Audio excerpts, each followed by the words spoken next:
আওয়ামী লীগ এই বাংলাদেশের কোন নির্বাচনে আগামীতে আর অংশগ্রহণ করতে পারবে না। জুলাই গণ অভ্যুত্থানে হাজারো মানুষকে হত্যাকারী আওয়ামী লীগ এই বাংলাদেশে আর কোনো নির্বাচনে অংশগ্রহণ করতে পারবে না, এমন মন্তব্য করেন জাতীয় নাগরিক পার্টির উত্তরাঞ্চলের মুখ্য সংগঠক সার্জিস আলম। 24শে সেপ্টেম্বর এক সভায় গণমাধ্যমে তিনি বলেন, 24-এর গণ অভ্যুত্থানে আওয়ামী লীগ দেশে হাজারো ছাত্র জনতাকে খুন করেছে। ফ্যাসিস্ট আওয়ামী লীগের অংশগ্রহণে বাংলাদেশে কোনো জাতীয় নির্বাচন হবে না।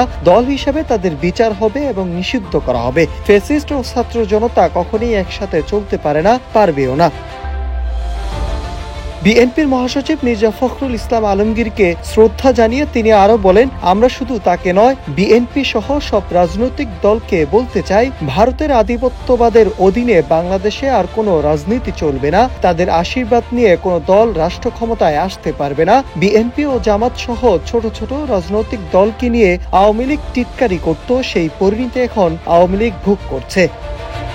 Nahid Hasan, news desk, Ittefaq.